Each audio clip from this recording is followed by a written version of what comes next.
ನಮಸ್ಕಾರ, welcome back to my YouTube channel. ಎಲ್ರು ಹೇಗಿದ್ದೀರಾ? ಐ ಹೋಪ್ ಎಲ್ರು ಆರಾಮಾಗಿದ್ದೀರಾ ಅನ್ಕೊಂಡಿದೀನಿ. ಸಕ್ಕತ್ತಾಗಿರುವಂತಹ ಒಂದು ಒಳ್ಳೆ ಡಿಶ್ ನ ಇವತ್ತು ನಿಮ್ಗೆ ತೋರಿಸ್ಕೊಡ್ತಾ ಇದ್ದೀನಿ. ತುಂಬಾನೇ ಚೆನ್ನಾಗಿರತ್ತೆ. ನೀವು ನೋಡ್ತಾ ಇರ್ಬೋದು ಎಷ್ಟು ಫ್ಲಫಿ ಆಗಿದೆ ಇದು ಅಂತ. ಅಂದ್ರೆ ಇದನ್ನ ಕೈಯಲ್ಲಿ ಮುಟ್ಟೋದಕ್ಕೂ ಕೂಡ ಒಂಥರ ಬೇಜಾರಾಗತ್ತೆ, ಯಾಕಂದ್ರೆ ಅಷ್ಟು ಸಾಫ್ಟ್ ಆಗಿ ಅಷ್ಟು ಚೆನ್ನಾಗಿರತ್ತೆ ಇದು. ಇದನ್ನ ಮಿಲ್ಕ್ ಪುಡ್ಡಿಂಗ್ ಅಂತ ಹೇಳ್ಬಿಟ್ಟು ಕರೀತಾರೆ. ಇವಾಗ ಮಕ್ಕಳಿಗೆಲ್ಲ ಹಾಲಿಡೇ ಇರೋದ್ರಿಂದ ನೀವು ಈ ತರ ಮಾಡ್ಕೊಡಿ, ತುಂಬಾನೇ ಇಷ್ಟಪಟ್ಟು ತಿಂತಾರೆ. ಆಮೇಲೆ ಪದೇ ಪದೇ ನಿಮ್ಮನ್ನೇ ಕೇಳ್ತಾರೆ, ನನ್ನನ್ನು ಬೈಕೋಬೇಡಿ. ಈ ತರ ಮಾಡ್ಕೊಡೋದ್ರಿಂದ ಮಕ್ಕಳಿಗೂ ತುಂಬಾನೇ ಒಳ್ಳೇದು. ಹಾಗೇನೆ ಇದ್ರಲ್ಲಿ ಯಾವುದೇ ರೀತಿ ಸೈಡ್ ಎಫೆಕ್ಟ್ ಇಲ್ಲ. ಆರೋಗ್ಯಕರವಾಗಿರುವಂತಹ ಮಿಲ್ಕ್ ಪುಡ್ಡಿಂಗ್ ನ ಹೇಗ್ ಮಾಡೋದು ಅಂತ ಇವತ್ತು ತೋರಿಸ್ಕೊಡ್ತಾ ಇದ್ದೀನಿ. ಅದು ಕೇವಲ 2-3 ಪದಾರ್ಥ ಇದ್ರೆ ಸಾಕು, ನಿಮ್ಗೆ ಮಿಲ್ಕ್ ಪುಡ್ಡಿಂಗ್ ಆಗೋಗ್ಬಿಡತ್ತೆ. ನೋಡಿದ ತಕ್ಷಣ ನಿಮ್ಗೆ ಅನ್ನಿಸ್ಬೋದು, ಓ ಇದಕ್ಕೆ ಜಾಸ್ತಿ ಇಂಗ್ರೀಡಿಯೆಂಟ್ಸ್ ಬೇಕೇನಪ್ಪಾ ಅಂತ. ಇಲ್ಲ, ಖಂಡಿತವಾಗ್ಲೂ ಇಲ್ಲ. ಬನ್ನಿ ಮಾಡೋದು ಹೇಗೆ ಅಂತ ತೋರಿಸ್ಕೊಡ್ತೀನಿ. ಮೊದಲು ಒಂದು ಬೌಲ್ ನ ತಗೊಳ್ಳಿ. ಅದಕ್ಕೆ ಒಂದು 3-3.5 ಚಮಚ ಆಗೋಷ್ಟು ಕಾರ್ನ್ಫ್ಲೋರ್ ನ ಹಾಕೊಳ್ಳಿ. ನಾನಿಲ್ಲಿ ಅರ್ಧ ಲೀಟರ್ ಹಾಲ್ನ ತಗೊಂಡಿರೋದ್ರಿಂದ 3 ಚಮಚ ಆಗೋಷ್ಟು 3-3.5 ಚಮಚ ಆಗೋಷ್ಟು ಕಾರ್ನ್ಫ್ಲೋರ್ ನ ತಗೊಂಡಿದ್ದೀನಿ. ನನ್ ಪ್ರಕಾರ ನೀವು ತಗೊಳಂಗಿದ್ರೆ 4 ಚಮಚ ಕಂಪ್ಲೀಟ್ ಆಗಿ ತಗೊಂಡ್ಬಿಡಿ. ಒಂದು ದೊಡ್ಡ ಸ್ಪೂನ್ ಅಲ್ಲಿ 4 ಚಮಚ ಕಾರ್ನ್ಫ್ಲೋರ್ ನ ತಗೊಳ್ಳಿ.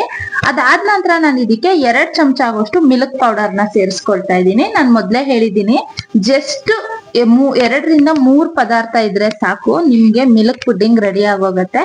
ಹಾಗೇನೆ ವಿಡಿಯೋನ ಎಲ್ಲೂ ಸ್ಕಿಪ್ ಮಾಡ್ದಿರಾ ಕೊನೆಯವರೆಗೂ ನೋಡಿ, ಯಾಕಂತಂದ್ರೆ ಇದ್ರಲ್ಲಿ ಕೆಲವೊಂದು ಟಿಪ್ಸ್ ಗಳನ್ನ ಫಾಲೋ ಮಾಡ್ಬೇಕು, ಇಲ್ಲ ಅಂತ ಅಂದ್ರೆ ಪುಡ್ಡಿಂಗ್ ಹಾಳಾಗತ್ತೆ. ಸೊ ಹಂಗಾಗಿ ಫಸ್ಟ್ ಇದ್ರಲ್ಲಿ ಇರುವಂತಹ ಗಂಟುಗಳನ್ನೆಲ್ಲ ನೀಟಾಗಿ ಸರಿ ಮಾಡ್ಕೊಂಡು, ಅದಾದ ನಂತರ ಇದಕ್ಕೆ ಒಂದ್ ಸ್ವಲ್ಪ ಹಾಲನ್ನ ಸೇರಿಸ್ಕೊಂಡು ಚೆನ್ನಾಗಿ ಇದನ್ನ ಮಿಕ್ಸ್ ಮಾಡ್ಕೊಳ್ಳಿ. ಯಾಕೆ ಅಂತ ಅಂದ್ರೆ ಮಿಲ್ಕ್ ಪೌಡರು ಮತ್ತೆ ಕಾರ್ನ್ಫ್ಲೋರ್ ಹಾಕಿರೋದ್ರಿಂದ ಇದು ಗಂಟುಗಳು ಆಗತ್ತೆ. ನಾವು ಡೈರೆಕ್ಟ್ ಆಗಿ ಏನಾದ್ರೂ ಪಾತ್ರೆಗೆ ಹಾಕಿದ್ರೆ ಗಂಟುಗಳಾಗ್ಬಿಡತ್ತೆ. ಸೊ ಹಂಗಾಗಿ ನಾವು ಈ ರಾಗಿ ಅಂಬ್ಲಿ ಎಲ್ಲ ಮಾಡ್ಬೇಕಾದ್ರೆ ಹೇಗೆ ಫಸ್ಟ್ ಹಿಟ್ಟನ್ನ ನೀರಲ್ಲಿ ಇದ್ ಮಾಡ್ಕೋತೀವಲ್ವಾ, ಅದೇ ರೀತಿ ಇದನ್ನು ಕೂಡ ಈ ತರ ಚೆನ್ನಾಗಿ ಹಾಲಲ್ಲಿ ಮಿಕ್ಸ್ ಮಾಡ್ಕೋಬೇಕು.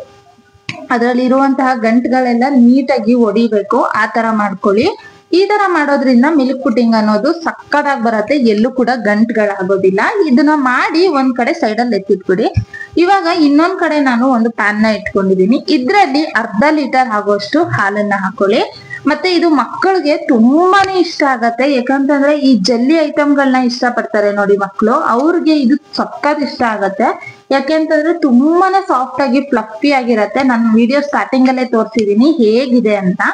ಸೊ ಹಂಗಾಗಿ ಈ ತರ ಮಾಡ್ಕೊಡಿ, ತುಂಬಾ ಇಷ್ಟಪಟ್ಟು ಖುಷಿಯಿಂದ ತಿಂತಾರೆ. ಅದ್ರಲ್ಲಿ ಇವಾಗ ಸಮ್ಮರ್ ಹಾಲಿಡೇಸ್ ಇರೋದ್ರಿಂದ ಮಕ್ಕಳು ಡೈಲಿ ಏನಾದ್ರೂ ಒಂದ್ ಕೇಳ್ತಾನೆ ಇರ್ತಾರೆ ಸ್ನಾಕ್ಸ್.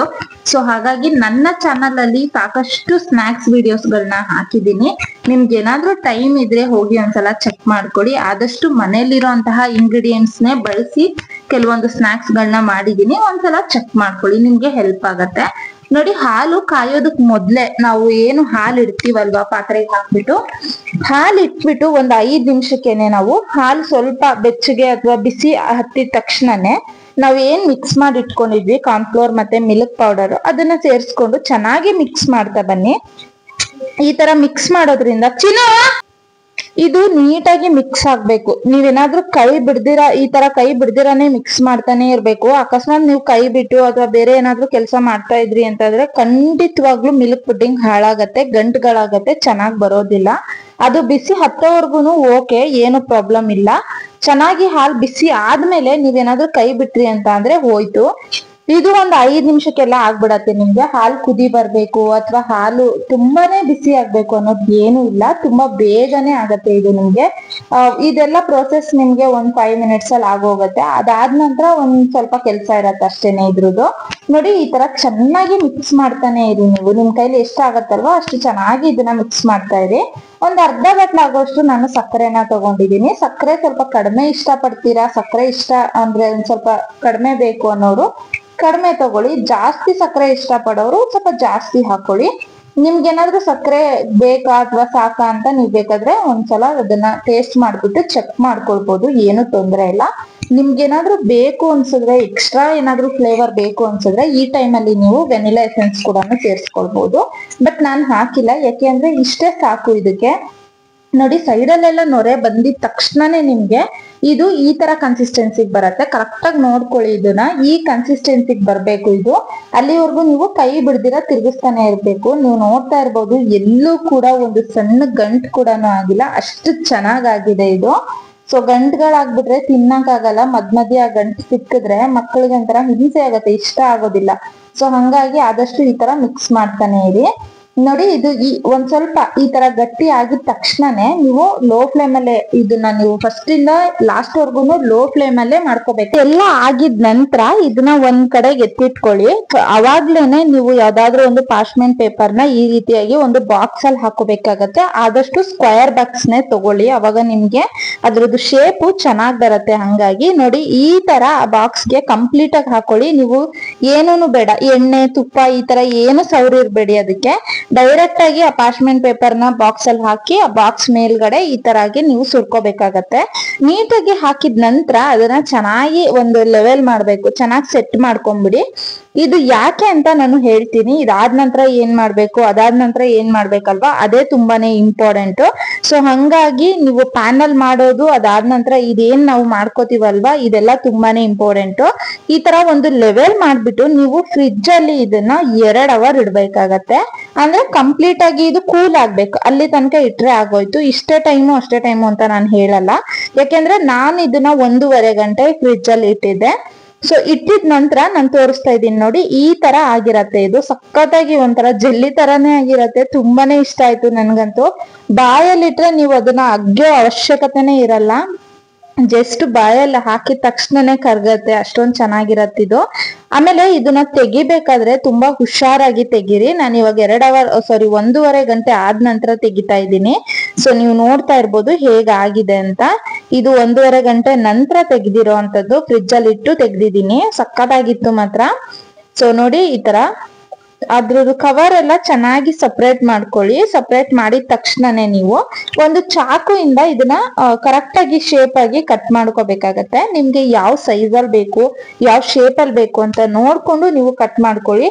ನೀವು ಬೇಕಾದ್ರೆ ಇದನ್ನ 2 ಲೇಯರ್ ಆಗಿ ಕಟ್ ಮಾಡ್ಕೊಂಡು ಅದಾದ ನಂತರ ಬೇಕಾದ್ರೆ ಚಿಕ್ಕ ಚಿಕ್ಕ ಪೀಸ್ ಗಳಾಗಿ ಕಟ್ ಮಾಡ್ಕೊಳ್ಬಹುದು.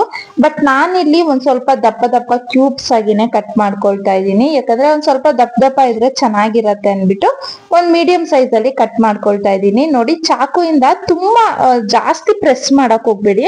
ಫಸ್ಟ್ ಮೇಲ್ಗಡೆ ಲೈಟ್ ಆಗಿ ಈ ತರ ಚಾಕುಯಿಂದ ಮಾರ್ಕ್ ಮಾಡ್ಕೊಳ್ಳಿ. ಅದಾದ ನಂತರ ನಿಮ್ಗೆ ಒಳಗಡೆ ತುಂಬಾ ಚೆನ್ನಾಗಿ ಗ್ಯಾಪ್ ಸಿಗತ್ತೆ. ಅವಾಗ ನೀವು ಚಾಕುಯಿಂದ ನೀಟಾಗಿ ಈ ತರ ಕಟ್ ಮಾಡ್ಕೋಬೇಕಾಗತ್ತೆ. ತುಂಬಾ ಪ್ರೆಷರ್ ಎಲ್ಲ ಹಾಕ್ಬಿಟ್ಟು ಕಟ್ ಮಾಡ್ಬೇಡಿ, ತುಂಬಾ ಸ್ಲೋ ಆಗಿ ಕಟ್ ಮಾಡ್ಕೋಬೇಕು ನೀಟಾಗಿ.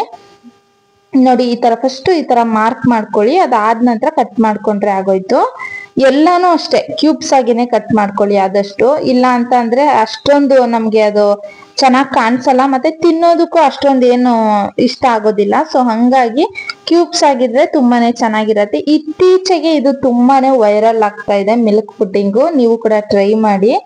ಈ ತರ ಮಿಲ್ಕ್ ಪುಡ್ಡಿಂಗು ಮಿಲ್ಕ್ ಅಲ್ಲೇ ಮಾಡಿರೋದ್ರಿಂದ ಯಾವುದೇ ರೀತಿ ಸೈಡ್ ಎಫೆಕ್ಟ್ ಇರೋದಿಲ್ಲ. ಆರಾಮಾಗಿ ಮಕ್ಳಿಗೆ ಕೊಡ್ಬೋದು, ನೀವು ತಿನ್ಬೋದು, ಆರೋಗ್ಯಕರವಾಗಿನೂ ಇರತ್ತೆ. ಮಕ್ಳು ಹಾಲೆಲ್ಲ ಯಾರು ಇಷ್ಟ ಪಡಲ್ವಲ್ಲ ಅವ್ರಿಗೆ ಈ ತರ ಮಾಡ್ಕೊಡಿ, ತುಂಬಾ ಇಷ್ಟ ಪಡ್ತಾರೆ. ಹಾಗೆ ಸ್ವೀಟ್ ತುಂಬಾನೇ ಮಕ್ಕಳಲ್ಲಿ ಯಾರು ಜಾಸ್ತಿ ಅತಿ ಹೆಚ್ಚಾಗಿ ಸ್ವೀಟ್ ನ ಇಷ್ಟ ಪಡ್ತಾರಲ್ವಾ ಅವ್ರಿಗೆ ಮಾಡ್ಕೊಳ್ಳಿ. ಹಾಗೇನೆ ಮಕ್ಕಳಿಗೆ ಅತಿ ಹೆಚ್ಚಾಗಿ ಸ್ವೀಟ್ ನ ಕೊಡೋದಕ್ಕೆ ಹೋಗ್ಬಿಡಿ, ಅದು ಒಳ್ಳೇದಲ್ಲ. ಒಂದ್ ಸ್ವಲ್ಪ ಇತಿ ಮಿತಿಯಾಗಿ ಕೊಟ್ರೆ ತುಂಬಾನೇ ಬೆಟರ್ ಅಂತ ನಾನು ಹೇಳ್ತೀನಿ. ನನಗ್ ಅನ್ಸಿದ್ದನ್ನ ನಾನು ಹೇಳಿದ್ದೀನಿ. ಸೊ ಇವಾಗ ನೋಡಿ ಈ ತರ ಕ್ಯೂಬ್ಸ್ ಆಗಿ ಕಟ್ ಮಾಡ್ಕೊಂಡಿದ್ದಾಗಿದೆ. ನೀಟಾಗಿ ಕಟ್ ಮಾಡ್ಕೋಬೇಕಷ್ಟೇನೆ, ಇದನ್ನೇನು ಇಲ್ಲ. ನೀವು ನೋಡ್ತಾ ಇದ್ದೀರಲ್ವಾ ಎಷ್ಟು ನೀಟಾಗಿ ಚಾಕುಯಿಂದ ಕಟ್ ಆಗ್ತಾ ಇದೆ ಅಂತ, ಅಷ್ಟೇ ಸಿಂಪಲ್, ಇನ್ನೇನು ಇಲ್ಲ. ಇವಾಗ ಕಟ್ ಮಾಡ್ಕೊಂಡಿರೋ ಒಂದ್ ಪೀಸ್ ನ ನಾನು ತೆಗೆದ್ಬಿಟ್ಟು ತೋರಿಸ್ತೀನಿ ನಿಮ್ಗೆ ಯಾವ ರೀತಿ ಇದೆ ಅನ್ಬಿಟ್ಟು. ಮತ್ತೆ ಇದನ್ನ ತೆಗಿಬೇಕಾದ್ರೆ ಒಂದ್ ಸ್ವಲ್ಪ ಹುಷಾರಾಗಿ ನೀವು ಕೈಯಿಂದ ಎಲ್ಲ ಟಚ್ ಮಾಡ್ಬೇಕು, ತುಂಬಾ ಪ್ರೆಷರ್ ಹಾಕೆಲ್ಲ ಇದ್ ಮಾಡಬಾರ್ದು. ನೋಡಿ ತುಂಬಾ ಸ್ಮೂತ್ ಆಗಿ ಹ್ಯಾಂಡಲ್ ಮಾಡ್ಬೇಕು ಇದನ್ನ. ಎಷ್ಟ್ ಚೆನ್ನಾಗಾಗಿದೆ ಅಂತ ಪ್ರೆಸ್ ಮಾಡಿ ತೋರಿಸ್ತಾ ಇದ್ದೀನಿ. ಒಳಗಡೆ ಕೂಡ ಚೆನ್ನಾಗಿ ಗಟ್ಟಿಯಾಗಿದೆ, ಹೊರಗಡೆನೂ ಚೆನ್ನಾಗಾಗಿದೆ. ಇವಾಗ ಇದನ್ನ ಏನ್ ಮಾಡ್ಬೇಕು ಅಂತ ಅಂದ್ರೆ ಒಂದು ಬೌಲ್ ಅಲ್ಲಿ ಮಿಲ್ಕ್ ಪೌಡರ್ ನ ತಗೊಳ್ಳಿ. ಈ ತರ ಆ ಮಿಲ್ಕ್ ಪೌಡರ್ ಅಲ್ಲಿ ಒಂದೊಂದೇ ಹಾಕೊಳ್ಳಿ ಅಥವಾ ಒಂದ್ 3-4 ಹಾಕೊಳ್ಳಿ. ಹಾಕೊಂಡಿದ ನಂತರ ನೀವು ಇದಕ್ಕೆ ಡಸ್ಟ್ ಮಾಡ್ಕೋಬೇಕಾಗತ್ತೆ. ಆ ಮಿಲ್ಕ್ ಪೌಡರ್ ಏನಿದೆ ಅಲ್ವಾ, ಜಸ್ಟ್ ಅದ್ರಲ್ಲಿ ಹಾಕ್ಬಿಟ್ಟು ಉರುಳ್ಸಾಡಿದ್ರೆ ಆಗೋಯ್ತು. ಅದ್ರಲ್ಲಿರುವಂತಹ ಮಿಲ್ಕು ಮಿಲ್ಕ್ ಪೌಡರ್ ಏನಿದೆ ಅಲ್ವಾ ಅದೊಂದ್ ಸ್ವಲ್ಪ ಅಂಟ್ಕೊಂಡ್ರೆ ಸಾಕು, ತುಂಬಾ ಏನ್ ಅಂಟ್ಕೊಳ್ಳೋದ್ ಬೇಡ. ಜಸ್ಟ್ ಅದ್ರ ಮೇಲೆ ಡಸ್ಟಿಂಗ್ ತರ ಮಾಡ್ಕೊಂಡ್ರೆ ಆಯ್ತು. ಈ ತರ ಡಸ್ಟ್ ಮಾಡ್ಕೊಂಡ್ರೆ ಆಗೋಯ್ತು. ತುಂಬಾ ಜಾಸ್ತಿ ಅಮ್ಕಿ ಅದಕ್ಕೆ ಹಚ್ಚೋದಕ್ಕೆಲ್ಲ ಹೋಗ್ಬೇಡಿ. ಜಸ್ಟ್ ಅದ್ರ ಮೇಲೆ ಹಾಕಿದ ತಕ್ಷಣನೇ ಅದಕ್ಕೆ ಅಂಟ್ಕೊಂಡ್ಬಿಡತ್ತೆ. ತೋರಿಸ್ತಾ ಇದ್ದೀನಲ್ವಾ ನಾನೊಂದ್ ಸ್ವಲ್ಪ ಜಾಸ್ತಿನೇ ಹಾಕೊಂಡ್ಬಿಟ್ಟೆ ಒಂದೇ ಸಲ. ನೀವು ಒಂದೇ ಹಾಕೊಂಡ್ ಮಾಡ್ಕೊಳ್ಳಿ. ಈ ತರ ಮಾಡ್ಬಿಟ್ಟು ಸೈಡ್ ಅಲ್ಲಿ ಎತ್ತಿಟ್ಕೊಳ್ಳಿ, ಒಂದೊಂದೇ ಸೈಡ್ ಅಲ್ಲಿ ಎತ್ತಿಟ್ಕೊಳ್ಳಿ. ಆಮೇಲೆ ಇದನ್ನ ತುಂಬಾ ಹೊತ್ತು ಇಡೋದಕ್ಕೆ ಹೋಗ್ಬೇಡಿ, ಮಾಡಿದ ತಕ್ಷಣನೇ ತಿನ್ಬೇಕು. ಅಕಸ್ಮಾತ್ ನೀವು ಮಿಲ್ಕ್ ಪೌಡರ್ ನ ಹಚ್ಚದಿರಾನೆ ಬೇಕಾದ್ರೆ ಅದನ್ನ ಫ್ರಿಜ್ ಅಲ್ಲಿ ಎಷ್ಟ್ ದಿನ ಬೇಕಾದ್ರೂ ಸ್ಟೋರ್ ಮಾಡ್ಕೊಳ್ಬಹುದು, ಒಂದ್ ವಾರ ಕೂಡ ಸ್ಟೋರ್ ಮಾಡಿ ಇಡ್ಬೋದು ನೀವು. ಆದ್ರೆ ಮಿಲ್ಕ್ ಪೌಡರ್ ಹಚ್ಚಿದ ಮೇಲೆ ಅದು ನೀರ್ ಬಿಡೋದಕ್ ಸ್ಟಾರ್ಟ್ ಆಗತ್ತೆ. ಸೊ ಹಂಗಾಗಿ ನೀವು ಹಚ್ಚಿ ಒಂದ್ ಅರ್ಧ ಗಂಟೆ ಒಳಗಡೆ ಅದನ್ನ ತಿಂದ್ ಬಿಡ್ಬೇಕು. ಇಲ್ಲ ಅಂತಂದ್ರೆ ನೀರ್ ಸಪರೇಟ್ ಆಗ್ಬಿಡತ್ತೆ. ಯಾಕಂದ್ರೆ ಅದು ಮೊದ್ಲೇ ನಾವು ಫ್ರಿಜ್ ಅಲ್ಲಿ ಇಟ್ಟಿರೋದ್ರಿಂದ ನೀರ್ ಬಿಟ್ಕೊಳ್ಳೋದಕ್ ಸ್ಟಾರ್ಟ್ ಆಗತ್ತೆ. ಸೊ ಹಂಗಾಗಿ ಮಿಲ್ಕ್ ಪೌಡರ್ಗೆ ಹಚ್ಚಿದ್ರೆ ನೀವು ಅರ್ಧ ಗಂಟೆ ಒಳಗಡೆ ತಿನ್ಕೊಳ್ಳಿ. ಇಲ್ಲ ಅಂತ ಅಂದ್ರೆ ನೀವು ಈ ತರ ಇದೇನಿದೆ ಅಲ್ವಾ ಕಟ್ ಮಾಡಿಟ್ಟಿರೋದು ಅದನ್ನ ಡೈರೆಕ್ಟ್ ಆಗಿ ಫ್ರಿಜ್ ಅಲ್ಲಿ ಇಟ್ಕೊಳ್ಳಿ. ಬೇಕಂದವಾಗ ಮಿಲ್ಕ್ ಪೌಡರ್ ಮೇಲೆ ಡಸ್ಟಿಂಗ್ ಮಾಡ್ಕೊಂಡು ನೀವು ತಿನ್ಕೊಬಹುದು. ಅದು ಕೂಡ ತುಂಬಾನೇ ಒಳ್ಳೇದು. ಯಾಕೆಂತಂದ್ರೆ ಮಾಡಿಟ್ಬಿಟ್ಟು ಅದೆಲ್ಲ ನೀರ್ ಸಪ್ರೇಟ್ ಆಗ್ಬಿಟ್ರೆ ಒಂಥರ ತಿನ್ನೋದಕ್ಕೆ ಅಷ್ಟೊಂದು ಇಷ್ಟ ಆಗಲ್ಲ ಅಲ್ವಾ. ಸೊ ಹಂಗಾಗಿ ಏನ್ ಉಳ್ದಿರತ್ತಲ್ವಾ ಇದನ್ನ ಫ್ರಿಜ್ ಅಲ್ಲಿ ಇಟ್ಕೊಳ್ಳಿ. ಆರಾಮಾಗಿ ನಿಮಗ್ ಬೇಕಂದವಾಗ ತೆಗೆದ್ಬಿಟ್ಟು ಮಿಲ್ಕ್ ಪೌಡರ್ ಅಲ್ಲಿ ಹಾಕ್ಬಿಟ್ಟು ತಿನ್ಕೊಬಹುದು. ಇವಾಗ ಇದನ್ನೆಲ್ಲ ಹಾಕಿದ ನಂತರ ಒಂದು ಬೌಲ್ ಒಳಗಡೆ ನಾನು ಸರ್ವ್ ಮಾಡ್ಕೊಳ್ತಾ ಇದ್ದೀನಿ. ನೀವು ಕೂಡ ಅಷ್ಟೇನೆ ಈ ರೆಸಿಪಿನ ಟ್ರೈ ಮಾಡಿ, ಸಖತ್ತಾಗಿರತ್ತೆ. ಆದಷ್ಟು ಮಕ್ಕಳಿಗೆ ಮಾಡ್ಕೊಡಿ ಅಂತ ನಾನು ಹೇಳ್ತಾ ಇದ್ದೀನಿ. ಮಕ್ಕಳಿಗೆ ಮಾಡ್ಕೊಡಿ, ತುಂಬಾನೇ ಇಷ್ಟ ಆಗತ್ತೆ. ಮಿಲ್ಕ್ ಪೌಡರು, ಮಿಲ್ಕ್ ಎಲ್ಲಾ ಹಾಕಿರೋದ್ರಿಂದ ತುಂಬಾನೇ ಒಳ್ಳೇದು ಕೂಡ. ಮಕ್ಳಿಗೆ ಮಾಡ್ಕೊಡಿ ಅಂತ ಹೇಳ್ತಾ ಈ ವಿಡಿಯೋನ ನಾನು ಇಲ್ಲಿಗೆ ಮುಗಿಸ್ತೀನಿ. ಆದಷ್ಟು ಈ ರೆಸಿಪಿನ ನೀವು ಕೂಡ ಟ್ರೈ ಮಾಡಿ, ಹೇಗಿತ್ತು ಅಂತ ದಯವಿಟ್ಟು ಕಮೆಂಟ್ ಬಾಕ್ಸ್ ಅಲ್ಲಿ ಬಂದು ತಿಳಿಸಿ.